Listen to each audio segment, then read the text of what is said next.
Usa ka sistema ang ginapatuman una pa man makasaka sa bukirong bahin sa barangay Inumavis sa Kidapawan City ang mga residente kanhi nakapuyo sa lugar. Kung unsa kini atong saron pinaagi sa live report ni Argil Relator. Argil. Yes, Real, ang sistemang log-in ug log-out gipatuman agig pagpaniguro kaluwas nga makabalik sa evacuation camp ang mga residente nga nibalik sa ilang lugar aron mag-uma. Sanglit dili gayud mabiyaan ang ilang ancestral land nga mo'y source sa ilang panginabuhian. Ginatugta na sa barangay ug sa LGU ang mga tribong Obo Manubo nga makabalik sa ilang lugar aron makapadayon sa pag-uma. Apan una pa man makapadayon, kinahanglan nilang muhunong una sa checkpoint. Mag-log-in ang tanang musaka ug mag-log-out usab sa higayong mubaba na sila. Giniaron masiguro nga accounted tanang mga residente. Diyang gisaka sa RTV1 Mindanao team ang dalan padulong sa Lake Agco. Doon na kami nasugatan nga mga residente.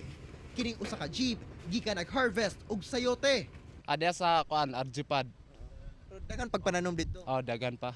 Pero kada adlaw mo nag-harvest? Panagsara. Sa unahan, nangandam na si Dato Belio Sikaw sa iyang motorsiklo aron mubaba na. Kuyog ang iyang pag-umangkon nga naka-harvest na usab og petchay. Cancer kanang mga uman namo. Tapos ang among income naman dire. Baklay ra ko. Baklay ra ka. Sayo kanigikan. Kadlawon mga alas 5.